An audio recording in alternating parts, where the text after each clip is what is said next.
출애굽기 19장 7절부터 읽겠습니다. 모세가 와서 백성의 장로들을 불러 여호와께서 자기에게 명하신 그 모든 말씀을 그 앞에 진술하니 백성이 일제히 응답하여 가로되 여호와의 명하신 대로 우리가 다 행하리이다. 모세가 백성의 말로 여호와께 회고하며 여호와께서 모세에게 이르시되 내가 빽빽한 구름 가운데서 내게 임함은 내가 너와 말하는 것을 백성으로 듣게 하며 또한 너를 영영히 믿게 하려 함이로니라. 모세가 백성의 말로 여호와께 고하였으므로 여호와께서 모세에게 이르시되 너는 백성에게로 가서 오늘날과 내일 그들을 성결케 하며 그들로 옷을 빨고 예비하여 제3일을 기다리게 하라. 이는 제3일에 나 여호와가 온 백성의 목전에 시내 산에서 강림하실 것이니라. 너는 백성을 위하여 사면으로 지경을 정하고 이르기를 너희는 삼가 산에 오르거나 그 지경을 범하지 말지니 산을 범하는 자는 정령 죽임을 당할 것이라. 손을 그에게 댐이 없이 그런 자는 돌에 맞아 죽임을 당하거나 살에 쇠어 죽임을 당하리니 짐승이나 사람을 물원하고 살지 못하리라. 나팔을 길게 불거든 산 앞에 이를 것이니라 하라. 모세가 산에서 내려 백성에게 이르러 백성으로 성결케 하니 그들이 자기 옷을 빨더라. 모세가 백성에게 이르되 예비하여 제3일을 기다리고 여인을 가까이 말라 하니라.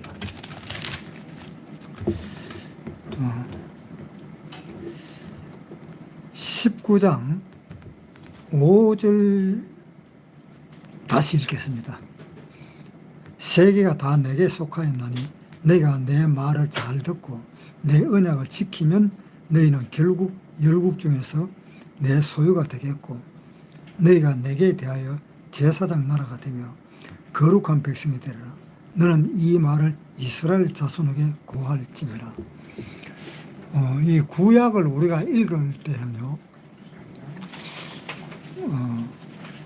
보통 이 사람들은 아마 이런 사람이 많을 것 같아요. 구약의 말씀을 지금 시대에 하는 말과 똑같이 생각하면서 구약을 읽는 경우가 많은 것 같습니다. 그런데 구약 시대 때 나온 그 말씀하고 신약 시대 때 나오는 말씀이 완전히 달라요. 180도로 다릅니다.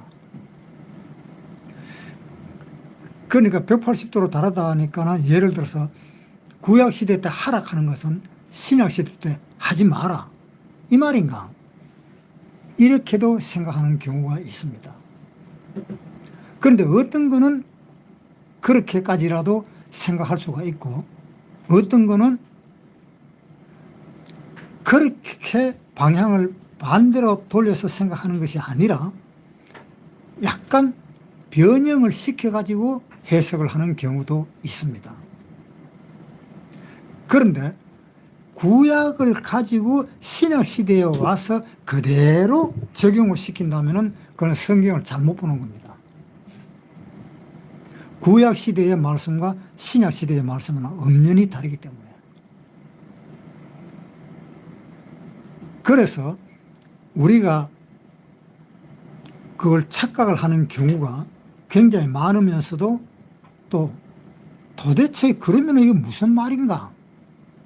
그렇게 생각을 하면 또 원체 어려워져 버리는 그런 경우도 있습니다. 그 한 예로 예수님이 계실 때 하시는 말씀이 있습니다. 예수님이 계실 때 하신 말씀을 좀 보겠습니다. 마태복음 5장 21절 옛 사람에게 말한 바 살인치 말라 누구든지 살인하면 심판을 받게 되리라 하였다는 것을 너희가 들었으나 나는 너희에게 이르노니 형제에게 노하는 자마다 심판을 받게 되고 형제를 대하여 나가라 하는 자는 공회에 잡히게 되고 미련한 놈이라 하는 자는 지옥불에 들어가게 되리라. 구약에는 어떻게 하라 또는 무엇을 하지 마라, 구약에는 그렇게 되어 있는데, 그렇게 되어 있는 그 말씀을 신약시대 때에 끌고 와가지고 이걸 구약시대 때 모세의 10계명에 이렇게 하지 말아라고 되어 있으니까 우리는 하지 말아야 됩니다. 그렇게 생각을 하는 경우가 있다는 겁니다. 그렇게 생각을 해서 그렇게 성경을 본다면 성경은 완전히 엉터리로 보는 거예요. 한번 보세요. 지금 다시 22절에 나는 너희에게 이르노니 형제에게 노하는 자마다 심판을 받게 되고 형제를 대하여 나가라 하는 자는 공회에 잡히게 되고 미련한 놈이라 하는 자는 지옥불에 들어가게 되리라. 미련하다 하는 그 말 한마디 때문에 지옥에 들어간다 하는 이야기를 하고 있는 겁니다. 그러면은 구약을 보면은 미련하다 하는 그 말 한마디를 했다고 해서 지옥에 들어간다 하는 말이 없습니다.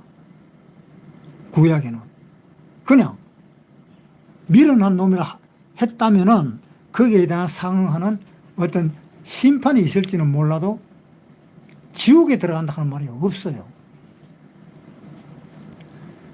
그런데 신약에 와서는 미련한 놈이라 하는 자는 지옥불에 들어간다라고 이렇게 이야기를 하고 있습니다. 그러니까 구약과 신약의 차이는 엄청난 차이입니다. 그래서 우리가 이 구원을 받고 구약을 읽는다거나 구원을 받고 신약을 읽을 때에는 자기 마음속에 분명히 뭐가 있는가 하면 구별하는 그 눈이 뜨이게 되는 겁니다. 이 이야기는 이것이 아니고 저것이다, 이렇게 구별할 수 있는 눈이 생긴다고. 그러니까 우리가 성경을 볼 때는 신약과 구약을 엄연히 그 구별해서 봐야 될 그 눈이 있어야 되는 겁니다. 제일 흔한 말이 보통 이런 말을 많이 합니다. 야, 니는 그런 짓 좀 하지 마라. 그런 짓 함으로 인해 가지고 우리가 예수 믿는 사람이라고 말을 할 수가 있겠나? 예수 믿는 사람이 그렇게 해가지고 안 되잖아. 이렇게 이야기를 하는 경우가 굉장히 많습니다. 그러면 그렇게 말하는 사람에게 그렇게 핀잔을 어떻게 주는가 하면, 야, 교회 다닌다면서 뭐 네가 그런 생각을 하고 그런 말을 하느냐라는 이야기를 하고 있습니다. 그것은 그렇게 말하는 사람도 잘못됐고 그렇게 말하려고 지적하는 사람도 잘못된 겁니다. 둘 다 잘못된 거예요. 왜 그러냐 하면 그렇게 지적하는 사람은 나는 안 그런데 니는 왜 그러냐 이런 뜻인 겁니다. 그런데 나는 안 그런데 니는 왜 그러냐 하는 말은 나는 안 그렇다 이런 말 뜻이 무슨 뜻인가 하면은 나는 이제 구원받았으니까 다른 사람들하고 달라. 나는 이런 생각을 해본 적이 없어. 한마디로 그렇게 자기 자신을 생각하는 겁니다. 그 생각이 잘못됐다는 겁니다. 그리고 교회 다니는 사람이 그런 짓을 해가지고 다른 사람들이 보면 뭐라 그러겠느냐? 그래갖고 교회 다니는 사람이 있겠느냐?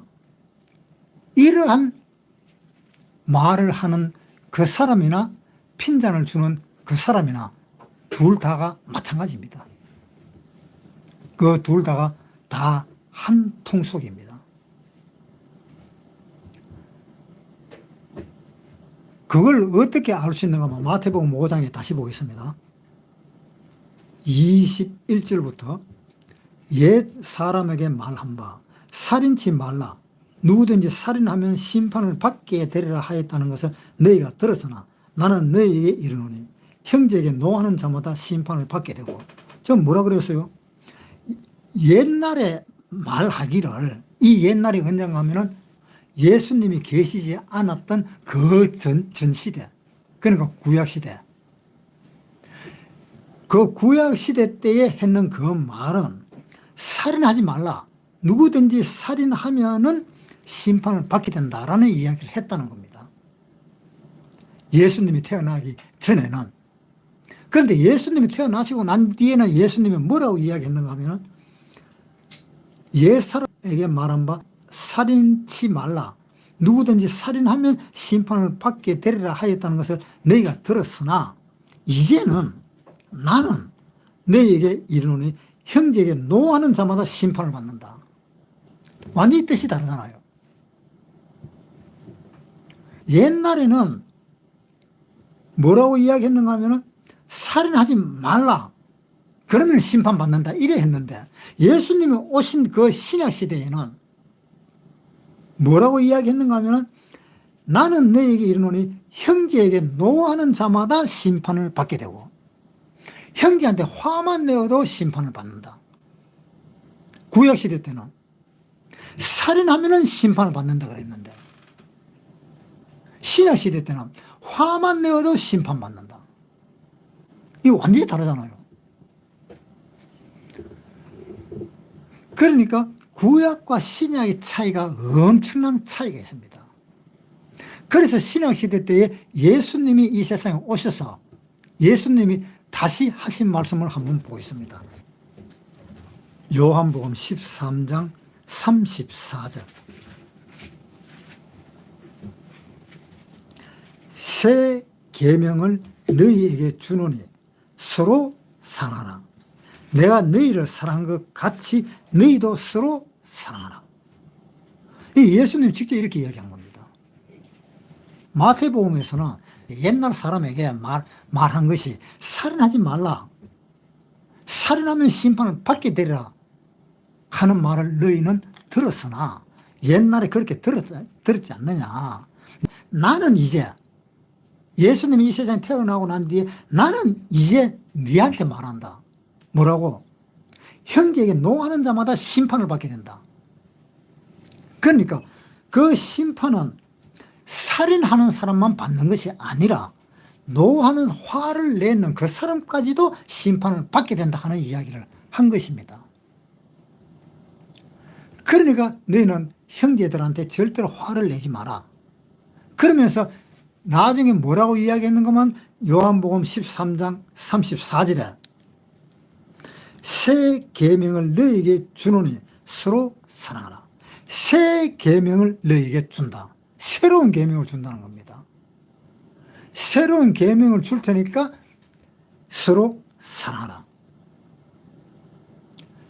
그러니까 여기에서 압축이 된 것이 뭔가 하면은 예수님이 이 세상에 오셨을 때에 사랑을 가지고 오신 분이다 이 말입니다. 예수님은 너희가 형제를 심판하라 하나 그런 것이 아니고 심판하지 마라 하는 그런 것도 아니다.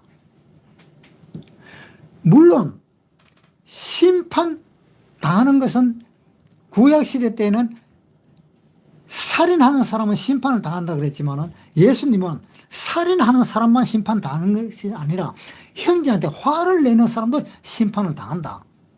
자, 우리 한번 생각해 봅시다. 같은 형제 자매들끼리 이야기하든지 이야기하다 보면은 어떤 뜻이라든가 어떤 마음이 서로 좀 통하지 않았을 때 얼굴 붉힐 일이 있습니까? 없습니까? 그걸 먼저 생각해 봐야 돼요. 어떤 한 형제가 나한테 무슨 말을 했는데 좀 기분 나쁜 말을 했어. 기분 나쁜 말을 하니까 나도 그 기분 나쁜 말을 들으니까 화가 나. 그 화가 나면 어떻게 된다고요? 너희에게 이르노니 형제를 보고 나가라 하는 자는 심판을 받게 되고 그 마음속에 화가 일어나면 심판을 받게 된다. 구약시대 때는 살인해야만이 심판을 받지만 신약시대 때는 화만 내도 심판을 받는다. 그걸 한번 생각해 본 적이 없느냐 이 말입니다. 그런데 성경에 신약에 분명히 그렇게 되어 있는데 그 말은 누구 말이냐? 바로 예수님의 말이잖아요. 예수님이 그렇게 말을 했는데 화를 내었다. 무슨 말을 듣고 마음속에 있는 이 화가 끌어올랐다.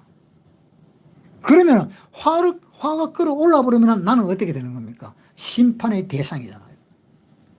지옥불에 들어가는 대상이잖아요. 그러니까 예수님이 나중에 하는 말에 새 계명을 너희한테 준다. 그러면 헌 계명은 뭡니까? 헌 계명은 구약시대 때의 계명이고 새 계명은 예수님이 오셔서 주신 계명이고 구약의 계명은 뭡니까? 바로 십계명이잖아요. 그 십계명을 받아서 그 십계명을 지키는 것이 아니라는 겁니다. 새 계명을 받아서 사랑하라 이 말입니다. 요한 1서에 보겠습니다. 4장 7절 사랑하는 자들아 우리가 서로 사랑하자. 사랑은 하나님께 속한 것이니 사랑하는 자마다 하나님께로 나서 하나님을 알고 사랑하지 아니하는 자는 하나님을 알지 못하나니 이는 하나님은 사랑이십니다. 하나님은 사랑이다. 그래서 예수님이 이 세상에 오셔서 내가 새 계명을 너희한테 준다. 서로 사랑하라. 그것이 예수님이 주신 계명입니다. 그런데 살인하지 말라 하는 그 계명은 10계명입니다. 봅시다. 출애굽기 20장 13절 살인하지 말지니라. 그러니까 살인하지 말라.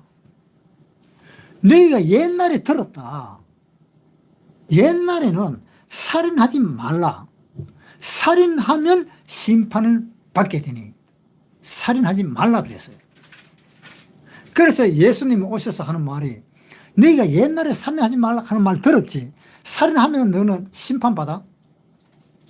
그런데 내가 너희에게 하는 말은 형제를 보고 나가라 하는 자, 형제를 보고 화를 내는 자마다 심판을 받게 된다. 그러면서 예수님이 새 계명을 내가 너희한테 준다. 서로 사랑하라. 다르잖아요. 그러면서 왜 서로 사랑하라 그랬느냐? 하나님은 사랑이시기 때문에 하나님이 사랑이시기 때문에 너희도 하나님처럼 닮으려면 너희도 사랑이 되어야 된다. 자, 혹시 구원받은 사람 중에 사랑이 뭔지 모르는 사람 있어요? 사랑이 뭔지 모르는 사람. 사랑이 뭔지 모르는 사람이 있다면 그 사람은 구원받은 사람이 아니고 그 사람은 나중에 큰 문제가 생길 사람입니다. 그래 갖고는 안 돼요. 성경을 못 봐요. 사랑이 없는 사람이 성경을 보면은 사랑이 없는데 하나님을 알 수 있어요? 하나님은 사랑인데 알 수 없잖아요. 그럼 구약을 읽으면 하나님을 사랑할 수 있고 하나님을 알 수 있어요? 천만에. 구약만 가지고 성경을 봐도 하나님을 절대 모릅니다. 왜 모르느냐? 이스라엘 사람들은 아직도 예수님이 오신 줄을 모르는 사람들이 태반입니다. 그러니까 예수님이 오신 줄을 몰랐는데 예수님은 사랑인데 그 사랑이 내렸다는 것을 모르면은 그 사람이 하나님을 알 수 있겠느냐 이 말입니다. 절대 하나님 모릅니다. 정말 하늘이 두 쪽 나도 몰라요. 안 돼요. 그건 죽었다 깨나도. 하나님을 알아야만이 하나님을 알게 되는 겁니다. 하나님의 사랑을 알아야만이 하나님의 사랑을 알게 되는 겁니다. 하나님을 사랑한 경험이 없는 사람은 절대로 천국 갈 수가 없습니다. 왜? 천국에 가면은 하나님은 사랑이기 때문에 그 사랑과 나와 서로 연결이 되잖아요. 그런데 하나님만 사랑이 있고 나는 사랑이 없다면 연결이 안 돼요. 아무리 하나님의 사랑을 줘도 못 받아요. 왜? 내가 사랑이 없기 때문에. 한마디로 하나님이 우리를 짝사랑하는 결론이 나온다는 겁니다. 왜 그러냐 봅시다. 로마서 1장 28절. 또한 저희가 마음에 하나님 두기를 싫어하며 하나님께서 저희를 그 상실한 마음대로 내어버려 두사 합당치 못한 일을 하게 하셨으니, 저희가 마음에 하나님 두기를 싫어하며 하나님께서 저희를 그 상실한 마음대로 내어버려 뒀다. 하나님이 마음속에 없는 사람이 하나님을 사랑할 수 있을까요?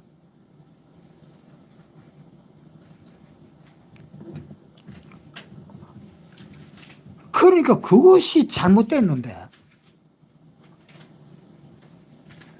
교회만 열심히 다니면은 내가 하나님을 사랑할 수 있다. 천만에요. 우리가 생활을 할 때에 마음에 하나님이 없으면 절대로 하나님 생각 안 납니다. 마음에 하나님이 없으면.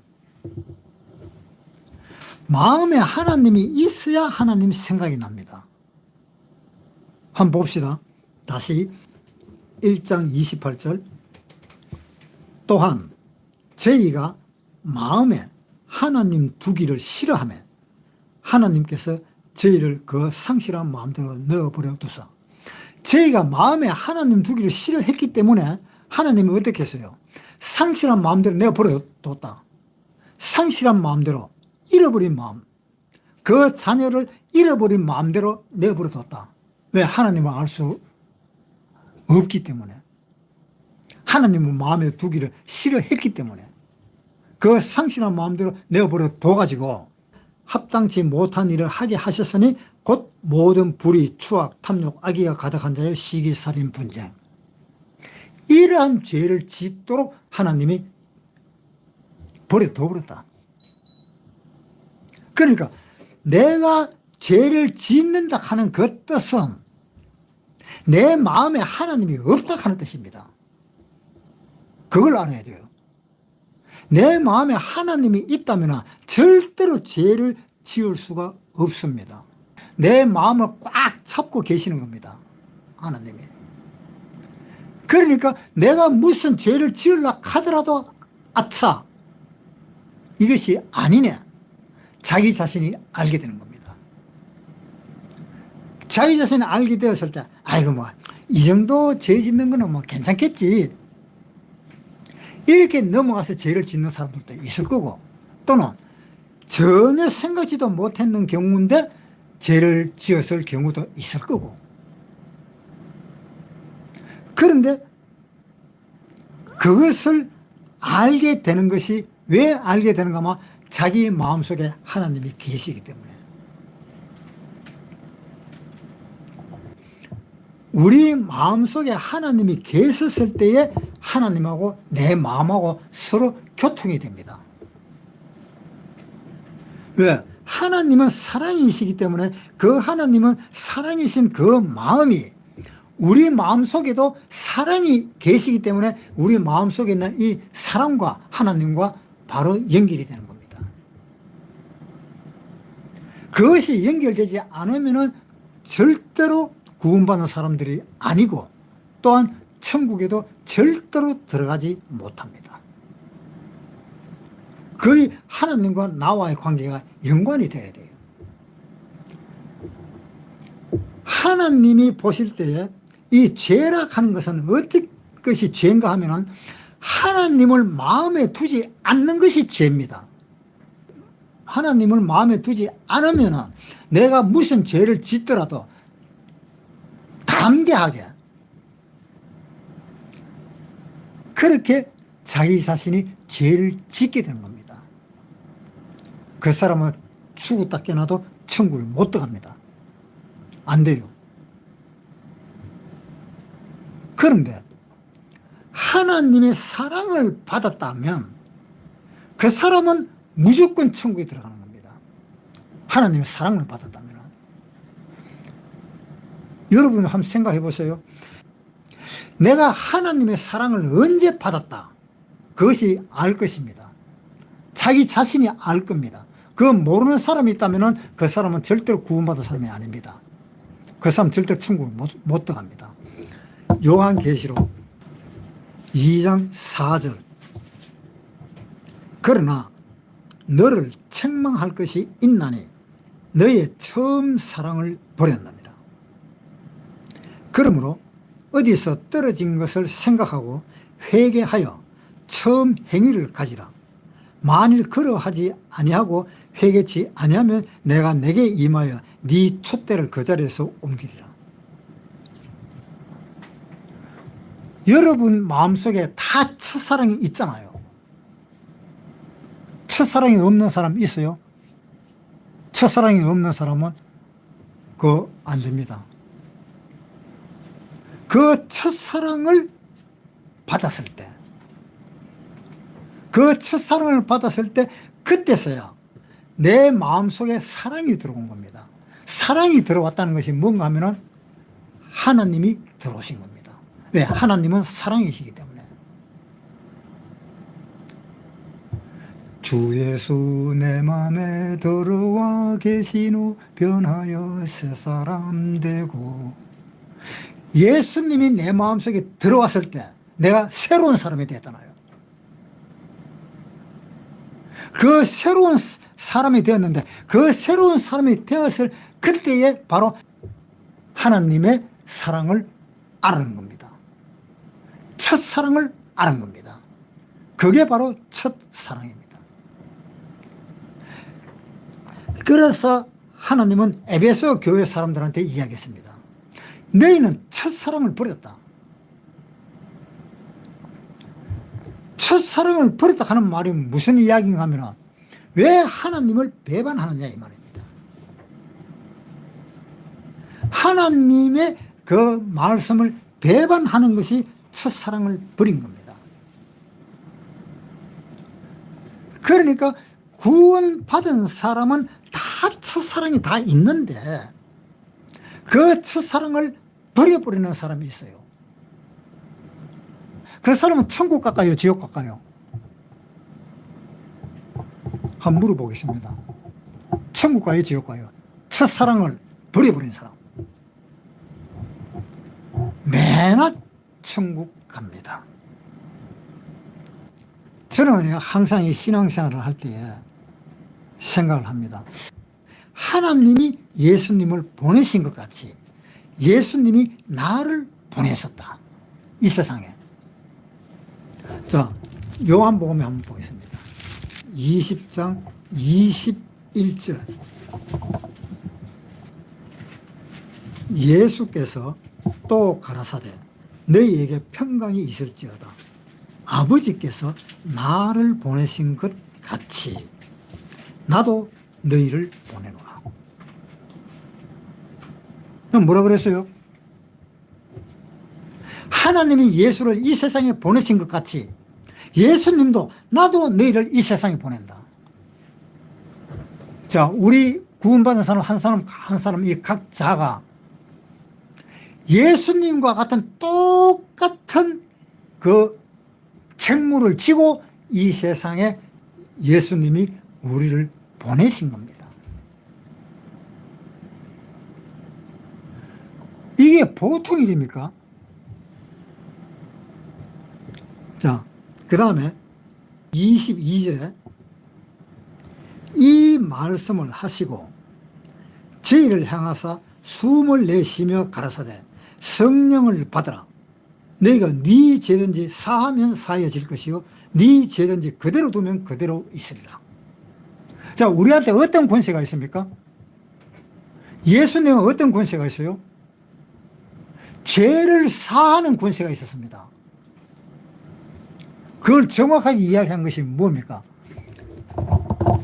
마가복음에 한번 보겠습니다. 마가복음 2장 1절.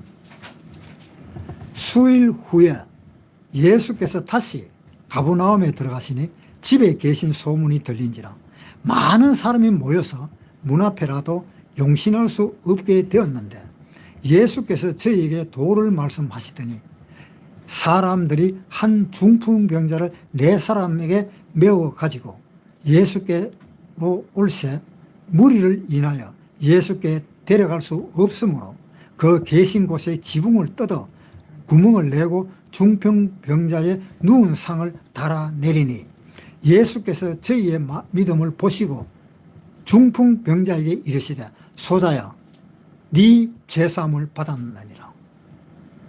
자, 이 어떤 사람들이 중풍병자를 데리고 와서 가니까 예수님을 보겠다고 많은 사람들이 모여 있었던 겁니다. 그래서 이 중풍병자를 예수님 앞에 끌고 가려고 그래도 가지를 못하는 거예요. 사람들한테 막혀서. 그래서 지붕 위에 올라와서 지붕을 뜯었습니다. 지붕을 뜯어갖고 예수님 앞에다가 그 침대를 누리뜨린 겁니다. 이 사람들이 이 환자를 떨어뜨린 것은 그 사람이 있는 그 병을 낫게 해달라고 달아내렸는데 네 병이 다 낫느니라 이렇게 말할 줄 알았는데 한다는 말씀이 네 죄사함 받았느니라. 완전히 엉뚱한 소리잖아요. 자, 봅시다. 4절. 무리를 인하여 예수께 데려갈 수 없으므로 그 계신 곳에 지붕을 뜯어 구멍을 내고 중풍병자의 누운 상을 달아내리니 예수께서 저희 믿음을 보시고 중풍병자에게 이르시되 소자야 네 죄사함을 받았느니라. 죄사함 받으려고 온 거 아니잖아요. 이 사람은 죄사함을 받으려고 온 것이 아니고 중풍병자를 좀 낫게 해달라고 데려온 겁니다. 야, 어디가 아프냐?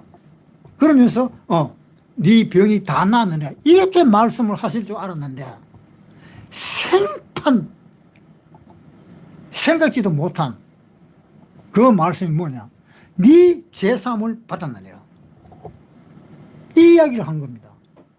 자, 그러니까 5절 예수께서 저희의 믿음을 보시고 중풍병자에게 이르시되 소자야 네 죄사함을 받았느니라 하시니 어떤 서기관들이 거기 앉아서 마음에 의논하기를 이 사람이 어찌 이렇게 말하는가 참남하도다. 오직 하나님 한 분 외에는 누가 능히 죄를 사하겠느냐. 하나님만 죄를 사할 수 있는 그 권한이 있지 누가 그 권한을 줬느냐. 그래서 예수님이 하시는 말씀이 8절 저희가 속으로 이렇게 의논하는 줄을 예수께서 곧 중심에 아시고 이르시되 어찌하여 이것을 마음에 의논하느냐. 중풍병자에게 네 죄사함을 받았느니라 하는 말과 일어나 네 상을 가지고 걸어가라 하는 말 어느 것이 쉽겠느냐. 이거 어느 것이 쉬워요? 내가 볼 때는 보니까 뭐 둘 다 똑같은데 죄를 없애주는 거나 중풍병자한테 그리고 병을 낫게 해주는 거나 나는 두 개 다 봐도 둘 다 어려워. 그런데 예수님은 어느 것이 쉽겠느냐고 이야기했습니다. 자, 그 다음에 9절 중풍병자에게 네 죄사함을 받았느니라 하는 말과 일어나 내 상을 가지고 걸어가라 하는 말 어느 것이 쉽겠느냐. 그러나 인자가 땅에서 죄를 사하는 권세가 있는 줄을 너희로 알게 하려 하노라. 인자가 이 세상에서 죄를 용서해 주는 그 자격이 있음을 이야기했습니다. 그 자격은 하나님께서 받은 자격입니다. 자, 여기에서 이 중풍병자를 갖다 데리고 예수님 앞에 갖다 놓으려니까 들어가지를 못하겠고 지붕을 뜯어가지고 그 침상을 내렸어요. 예수님 앞에 내려서 딱 내리니까 예수님이 하시는 말씀이 뭐냐? 네 죄사함을 받았느니라. 그 이야기를 먼저 했습니다. 그러니까 이 주위에 있는 다른 사람들이 바리새인이라든가 뭐 그런 사람들이겠죠. 그런 사람들을 보고 저 예수가 도대체 뭐 사람이 돼가지고 하나님만 죄 용서를 해주는데 저 예수가 죄를 용서해 주네? 이게 어떻게 된 거냐? 라고 이야기를 했습니다. 옛날에 십계명을 쭉 읽으면서 십계명을 지키라고 읽어준 그 출애굽기 20장에 있잖아요. 내 앞에 다른 신을 두지 말라. 내 앞에 우상을 숨기지 마라. 그런 게 계명을 쫙 줬어요. 10개를 딱 골라가지고 10개를 돌판에다가 새겨서 줬습니다. 그 돌판에 새겨진 그것을 우리는 지켜야 할까요? 우리가 지키지 말아야 할까요?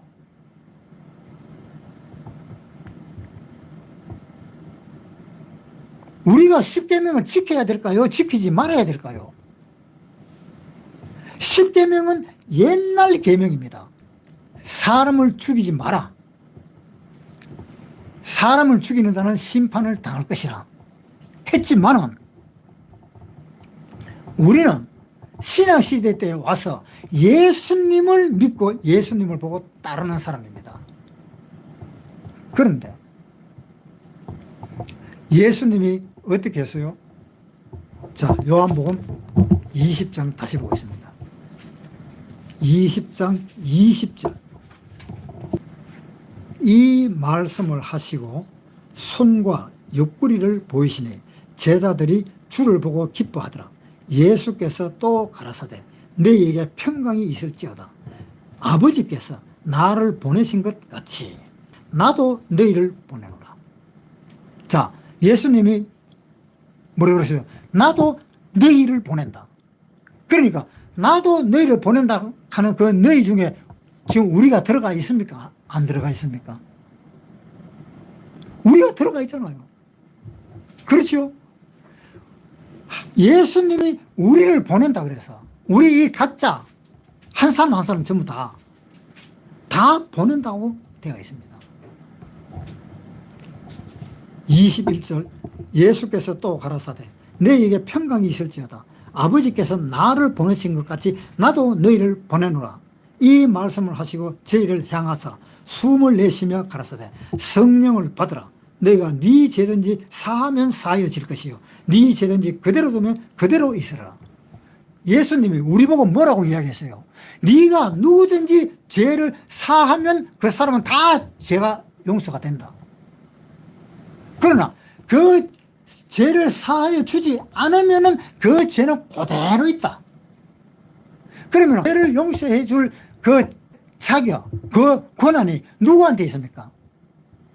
지금 여러분한테 다 있잖아요. 죄 용서함을 받기를 원한다면 그 사람에게 다 이야기만 해주면 다 죄가 용서가 되는 그런 사건이 나오는 겁니다. 네가 그 사람을 죄를 용서하면 용서가 될 것이요 그대로 두면 그대로 죄가 있다 이 말입니다. 자, 각각 우리한테 어떤 능력을 줬습니까? 죄를 사하는 능력을 우리한테 다 줬잖아요. 다 있잖아요.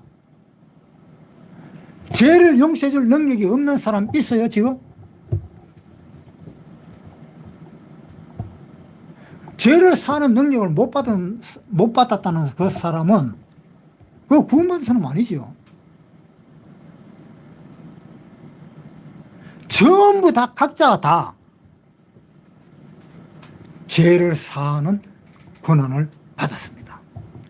예수님한테 직접 받았습니다. 자, 한번 보세요.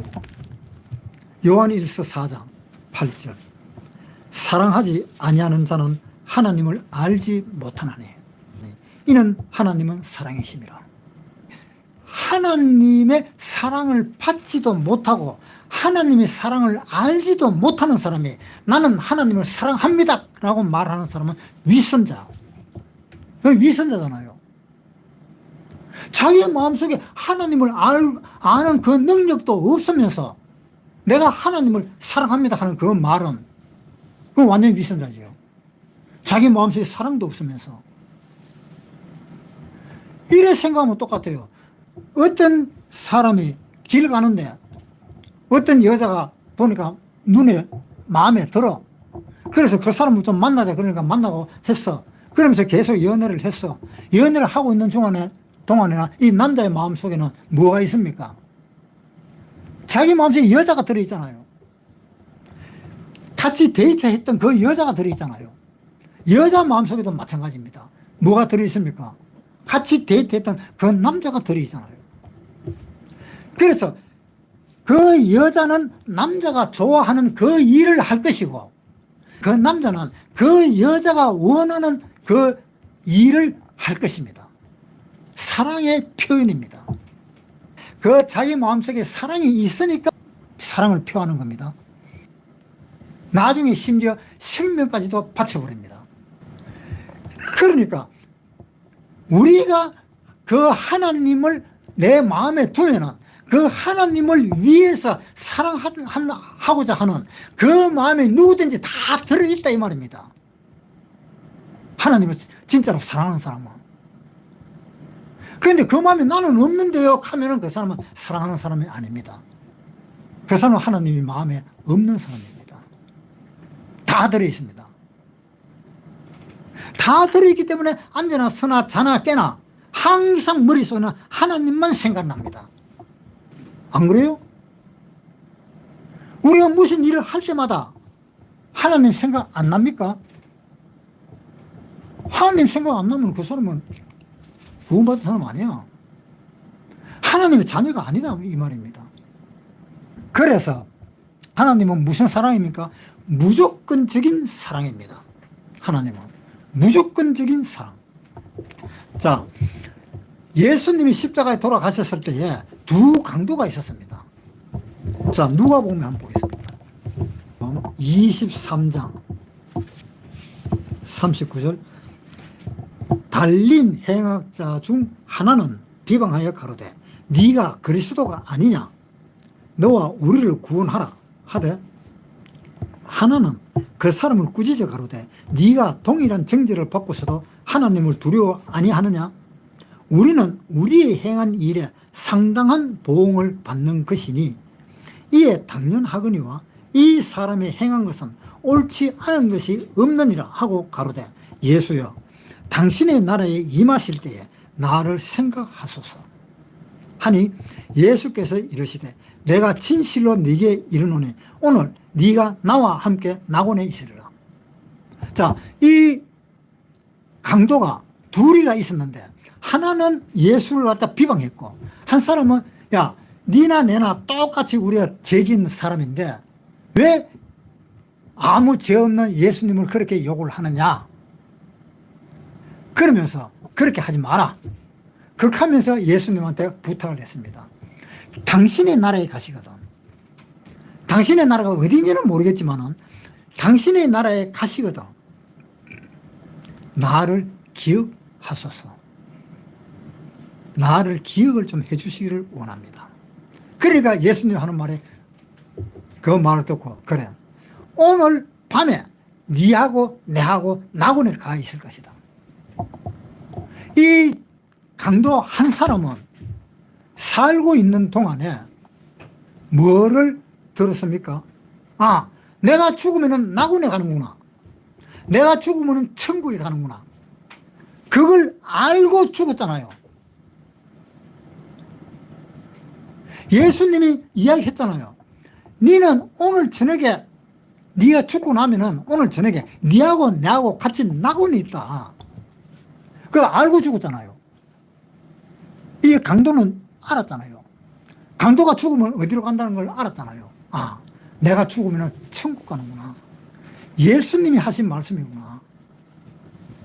우리는 하나님한테 어떤 말을 들었어요?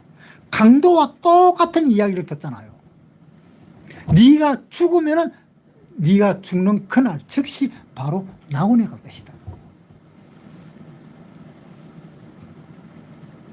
그러니까 구원받았다는 사람이 지옥 갈 수가 있습니까? 천국 가잖아요. 그걸 알 수가 있잖아요. 네하고 내하고 오늘 밤 같이 낙원에 있을 것이다. 그 이야기를 지금 우리한테 하고 있잖아요. 그래서 우리가 죽으면 천국 간다는 것을 알 수가 있는 겁니다. 예수님이 중풍병자, 그 침상에 매어가지고 떨어진 그 중풍병자 보고 네 죄사함을 받았느니라. 그 말은 죄사함 받았다 하는 그 말은 무슨 말입니까? 네가 죽으면 천국 간다 이 말입니다. 천국은 어떤 사람이 가는 데입니까? 죄가 없는 사람이 천국 가잖아요. 죄가 없는 사람이. 죄 있는 사람이 천국 가요? 죄 있는 사람은 죽었다 깨어나도 천국 못 갑니다. 죄 없는 사람이 천국 갑니다. 그러니까 예수님이 재림하실 때 누구에게 나타나신다고? 내가 누구한테 나타나기 위해서 이 세상에 오신다고? 히브리서 보고 있습니다. 히브리서 9장 27절. 한 번 죽는 것은 사람에게 정하신 것이요 그 후에는 심판이 있으리니 이와 같이 그리스도도 많은 사람의 죄를 담당하시려고 단번에 들으신 바 되셨고 구원에 이르기 위하여 죄와 상관없이 자기를 바라는 자들에게 두 번째 나타나십니다. 자, 예수님이 재림하시면 누구에게 나타난다고요? 죄인 앞에서 나타난다는 겁니까? 죄인 앞에서 나타나는 것이 아니지요. 죄와 상관이 없는 사람 앞에 나타나는 겁니다. 죄와 상관없는 사람이. 한번 생각해 보세요. 만약에 지금이라도 예수님이 오신다면 우리나라 온 교회 사람들이 난리가 날 겁니다. 아유, 주님, 제가 잘못했습니다. 제가 회개할 시간을 좀 주십시오. 그러면서 회개한다고 난리 날 거 아닙니까? 왜? 예수님이 오시는데 내가 지었는 죄가 많은데 이걸 내가 회개를 해야 예수님이 나를 그나마 좀 도와주고 나를 좀 좋은 데로 데리고 갈 것이 아니냐. 그러니까 하나님한테 계속 주여 가면서 노래 부르듯이 부를 것입니다. 그런 사람한테는 하나님이 안 나타난다 이 말입니다. 그런 사람한테는 예수님이 안 나타나요. 어떤 사람? 죄와 상관없는 사람. 자, 다시 읽을게요. 28절. 이와 같이 그리스도도 많은 사람의 죄를 담당하시려고 단번에 들으신 바 되셨고 구원에 이르기 위하여 죄와 상관없이 자기를 바라는 자들에게 두 번째 나타나시니라. 죄와 상관없는 사람한테. 그러니까 죄와 상관이 없어야 되는데 죄와 관계가 있다면 이건 문제입니다. 죄와 관계가 있다면 그 사람은 교회를 10년이나 100년을 다녀도 소용없습니다. 죄와 상관없는 그 사람에게 예수님은 재림하십니다.